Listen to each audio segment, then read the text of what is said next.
Hey everybody, I'm Dan Lapel from New Focus Recordings. Really happy to be joined here by Mike Compitello, who has a new solo album coming out with us later this summer. And how's it going, Mike? Thanks for joining. Great. Thanks for having me, and thanks for supporting this project. Yeah, it's a great project. It's called Unsnared Drum, and basically it's the culmination of a project that you've had in your mind for years to sort of liberate the snare drum from its associative constraints, as I understand it. Maybe talk us through a little bit about how you arrived at this. You can start back in high school marching band, even if you wanted. Sure, I'll start in the 1600s. No, Yeah, I'm just kidding. So the snare drum's an instrument that, if you play percussion, almost all of us play, right? And it's an instrument we tend to learn as kind of a gateway instrument, right? Like you learn this and then you play the drum set, or you learn this and then you can play in the orchestra. And in fact, the primary way we practice it is usually doesn't even make any sound, right? Like a practice pad, which right. is kind of unusual because the instrument's quite loud. And at the same time, the instrument has kind of a association with, on the one hand, the military, and on the other hand, kind of a really disciplined, rigorous kind of practice. Yeah, And I've always really liked playing this instrument, and so I thought, and there's been some experiences in the past where people have commissioned pieces for the snare drum with the intent of, oh, let's see if we can get something that doesn't sound like a marching band. And so what I thought with this project was to ask these four terrific composers to think, can you think of this instrument just from the ground up? Don't think about famous pieces for this instrument. Don't think about the background of the instrument. Think about it as a sound making device. How would you approach this? And so I sent all of them drums. I sent them all a bunch of drumsticks and mallets, and they kind of just lived with the instrument for a few years. And the result is these four pieces. yeah, it's fantastic. I mean, there's sort of echoes of a sort of Lachenmann re-examination of the materials of the instrument, but I think somehow because it's a snare drum particularly, and because it's a percussion instrument generally, it takes on a different Mhm. hue. Because you guys are always engaged in repurposing sort of non-musical objects to start with, right? Uh, and now Mm. we're taking Yeah. one of your dedicated instruments and sort of like doing a Rubik's Cube thing, turning it around, examining it, and asking what's possible, you know? Yeah, and at the same time, this is an instrument that's been very often typecast. You know Yeah, what I mean? Like if you hear this instrument, you definitely know it's the snare drum, right? In fact, that the way we think about it sounding always is like it's very crisp, it's very narrow, it's very loud. And so I thought this was quite an unusual challenge for the composers, all of whom tend to write very melodic music, harmonic music. And so this is an instrument where, as percussionists, we're used to making melodies out of the weirdest stuff. But this is an instrument that most of us have trained to completely ignore right. certain elements of the instrument. And so it's kind of a unique challenge. Yeah, I would say the Lachenmann comparison is there, but whereas, Lachenmann tends to find the noise in melodic instruments, Right. this project seemed to find the sort of melodicity in an instrument that typically you think of as just being a noisy Right. Yeah. I instrument. guess You know what that's, I mean? It's a I, rhythmic instrument. Yeah. I was trying to get to that without articulating it well, but yeah, it's a sort of turned around version of that, Yeah. I guess, in a way. And it And was it was definitely on our mind yeah, because the composers were really interested in developing skill facility themselves at the oh, cool. instrument, Yeah. because most of the pieces you see when people are playing the snare drum, after a certain point you go, oh, I could never do that, Yeah. right, without training. And I think Right. they were really interested in being able to play these pieces themselves Oh, first, that's and cool. then think, okay, let's try to get this in the hands of a percussionist or Yeah. something. Yeah. And we should say that those composers are Nina Young, Amy Beth Kirsten, sorry. You just corrected me on Mhm. this. Yeah, Kirsten. Yeah. Yeah, Tanya Ko and Hannah Lash. And Hmm. maybe should we listen to a little bit? Well, actually, we can also watch a little bit from your great video footage of your session at Octavian Audio with Ryan Struber of Nina Young's piece. maybe somewhere in the Mhm. middle, and maybe talk about what's going on there in the piece a bit right after we see it? Cool. Sure, let's watch. Let's do that now.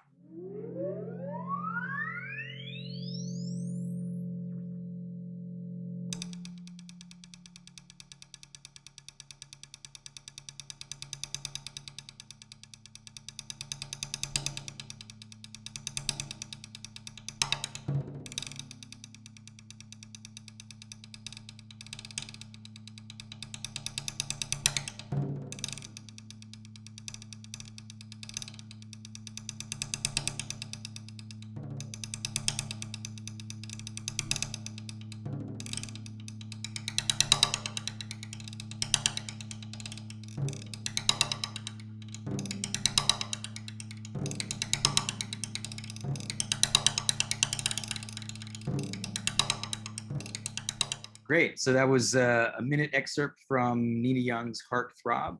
So yeah, tell us about it. It's a pretty substantial piece. Happens. Yeah. A lot happens over its trajectory. Why don't you talk us hmm through the big Yeah. So bit and so maybe the specifics of that excerpt?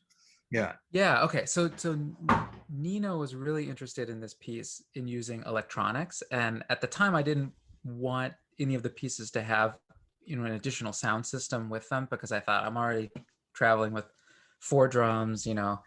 But what Nina did, which is quite unusual, and you might have seen in the piece, is that she puts a transducer on the bottom of the drum head. And so the transducer is playing sounds from the computer, and the sounds are sine waves Yeah. that are played with these kind of dissonant ratios. So almost the entire piece, the drum is making a lot of noise. The drum's going woo, woo, woo, woo, woo, or something like that.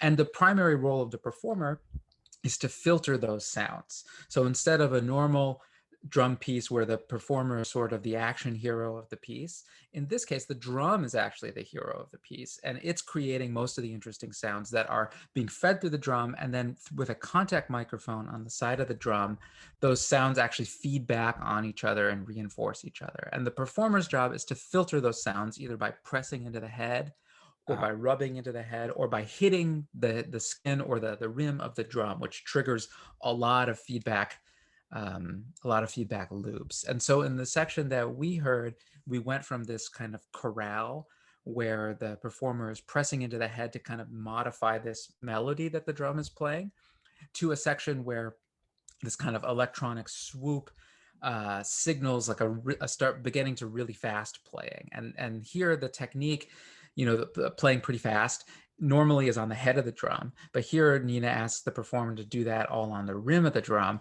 which creates this kind of like tremulous vibrating texture under which the drum is sort of increasingly getting more and more ominous. And like you said, the piece is pretty epic. Yeah. And by the end of the piece, it almost feels like the drum is coming apart. Yeah. Nina was sort of influenced by, kind of dance party stuff. And as we worked on the piece together, she was creating these sounds that were being fed through the drum that became increasingly like violent and increasingly vibrational. And so in the piece, when you finally turn the snares on, Yeah. it sounds like the world is ending almost. Wow.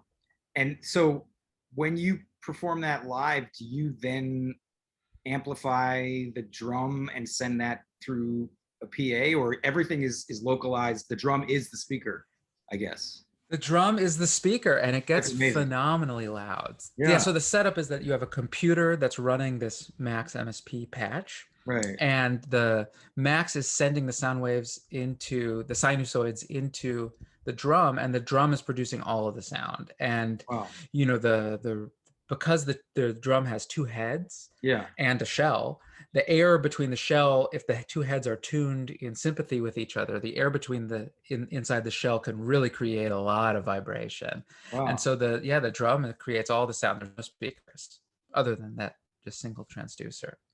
That's amazing. I've seen a lot of pieces where there's a transducer, for instance, on a bass drum or larger drums with I think probably looser heads, and usually it's a very Mm-hmm. low level. I mean, it's a fascinating, very engaging sound, but it's usually like sort of a low level hum, drone, or whatever. But the fact that Mhm. this is all coming from the snare drum and it produces so much sound, it becomes so dynamic is really amazing. I confess, like Yeah, yeah. even though I read, of course, your liner notes, somehow listening to the piece, I still thought there was like either fixed or live electronics happening in addition. Yeah, well, what's happening is that throughout the patch, each of the additional cues, some of them trigger just different sinusoids that go through the drum. yeah, So, right. you know, So in a sense, it is she'll live just sense like electronics, through. right? It's just Yeah, but it's all yeah, there's no other track. Yeah. right, right. It's like Uh, these different parameters are being sent to these transducers that are activating the drum in a certain way. Yeah, that's yeah, yeah. super. That's really fascinating. It's great, and it produces an amazing, Hmm. very powerful result. Cool. Hmm. Hmm. So, should we talk about? Let's move on to the next piece. Or which one would you like to talk about now? Why don't we talk about Tonia's piece, Negative Magic, because I think it's another one that does not sound like you would think a Right, snare drum could sound. right, and also sort of in a way engages very much with like a deconstruction of the instrument in a sense, right? So talk about what happens with the Hmm. snares. So in this piece, Tonia discovered that if you sort of loosen the tension rods, the things that keep the drum head kind of at pitch, if you make them all slightly different, the drum starts to have these different little harmonic areas around the head. So you can actually create kind of multiple pitches at one time on the drum, which is something that as a percussionist, you're definitely trained never do this. Yeah, um, because that's the kind of the bad way of playing the drum. But if you get the drum head sufficiently loose and sufficiently different around around the circumference of the head, you can create a whole bunch of different harmonies. And so what Tony does over the course of the piece is create these melodies in the drum that are either created by playing different parts of the head or by pressing into the head and then gradually releasing the pressure and kind of setting that against the rim, the sound of hitting the rim of the drum, or the sound of hitting the side of the drum, or scraping, or mm, playing with timpani mallets. And so it's kind of a little sonic adventure where at the beginning there's this ritual where the drum sounds, the resonance is very, very, very long, 10 seconds or something. yeah, And then there's a conversation between the head of the drum and the different parts of the other parts of the drum. And then there's a collection of waterfalls where the pitch, you get these kind of pitch descents that are yeah, coupled with these like explosive accents. And then in the middle of the piece, you actually turn the snares on, which you haven't had for the whole piece. And then there's a section where um, uh, we hear this kind of vibrating snare, really, really, really loose snares, kind of buzzing with these accents kind of getting faster and faster and faster. So I would say each section of the piece is an exploration of some, like you said, deconstructed element of the drum. You know, some element where uh, all of the parts of the drum are being used instead of just the what we would normally do, which is to just play, you know, a single part of the head of the drum. yeah. Cool. Well, let's listen to an excerpt from this piece, Tonya Ko's Negative Magic.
Cool. So the other two pieces on the album sort of engage with the drum in a somewhat more conventional way, at least in the sense that you're playing on the sort of the head of the instrument, and it isn't being deconstructed or having transducers affixed to it or whatever. But nevertheless, they both create like a very unique world that's totally apart from, at least as I understand it, most snare drum repertoire.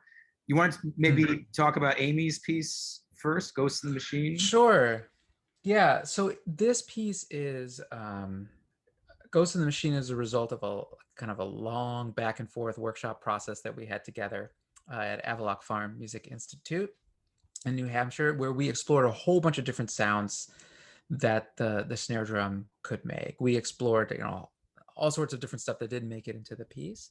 Yeah. And then eventually Amy had the idea that, like the expression Ghost in the Machine, that there might be in this drum kind of a soul that could be revealed, or kind of a sound world, or some sort of inner being that could be revealed by sort of messing around with objects and messing around with playing implements. I think she was less interested in sort of deconstructing the instrument and doing something that would not be recognizable as a drum, but she wanted something that would sort of explore what's the inner life of this instrument like. So over the course of the piece, you sort of expose a whole bunch of different sounds on the instrument, basically by adding stuff to it. So the whole conceit is that on the drum, there's a triangle that you put on the drum, which when you tap that triangle creates this really long buzzing sound. And then you kind of use that buzzing sound in contrast with playing the head and the rim to create this kind of groove that's alternately sort of expanded and then sort of exploded a little bit or backed off.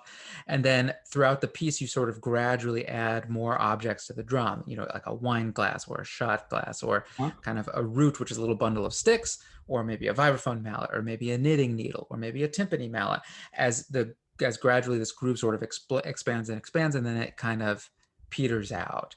And so the sensation of listening to the piece is one kind of discovery, like the other pieces, but it's very much grounded in this sort of, on the one hand, a groove texture, and on the other hand, a drum thing. It still sounds like a drum. And the piece is quasi improvisatory. Sort of, we laid out a bunch of different sections based on types of material, and then the performer sort of free to ebb and flow within those. So it's got kind of a more loose construction than the other works, but it has like an equally creative sound world to it.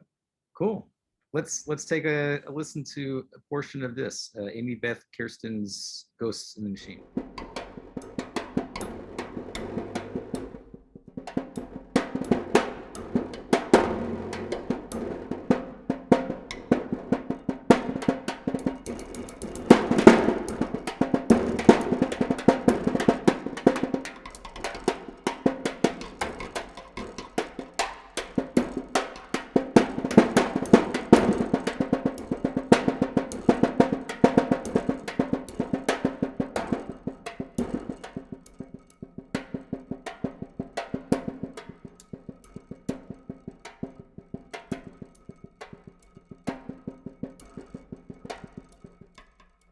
Cool. So and then Hannah Lash's piece, Start, in some ways is related in the sense that it's played right on the drum in a sort of more conventional way. In other ways, it's much more sort of rigorous in terms of the notation and the realization of the notation, right?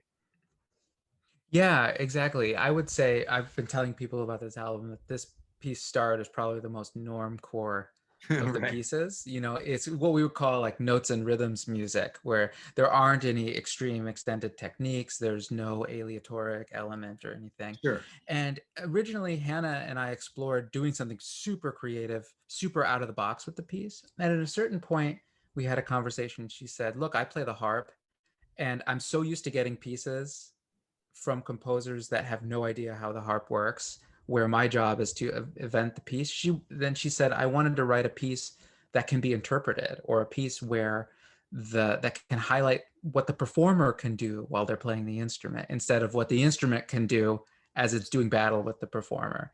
And so the piece is it sounds very snare drum, right? Over the course of the piece, you hear this crisp militaristic sound that's either played with sticks or with brushes or with your fingers, or with knitting needles or with chopsticks. Yeah. But the piece is kind of maniacally focused on this kind of one main motive that sort of is heard over and over again, gradually always restarting itself throughout the piece as it develops. And then the different colors, the different timbres that the performer makes sort of highlight the different sections of the piece. And Yeah. I would say when we first started working together on the piece, I made the mistake of playing a bunch of snare drum music for her, and she said, "Oh, it seems like you really like to play softly," which is actually very hard to do on the snare drum, as you might imagine. So she wrote a piece that features a lot of soft playing, Right. and she said, "Oh, you really like to play fast and soft," which is turns out is also very hard to do on the snare drum. And so the piece is kind of built around kind of getting louder and louder and louder and then returning to soft and constantly restarting, hence the name Start. Yeah. Cool. No, and I think it's interesting what you're sort of point. I mean, it ends up being a contrasting piece within the context of the program, despite the fact that it's the one that's most closely related to the rest of the repertoire. But Exactly. Yeah. yeah, I like the way the dialogue between the three pieces. I think is really, or sorry, between the four pieces is really effective. And this piece really draws you in with these very subtle differences between the sort of syntax and rhetoric in these unfolding rhythms and embedded polyrhythms and stuff like that. So let's take a listen to an excerpt from Hannah Lash's Start.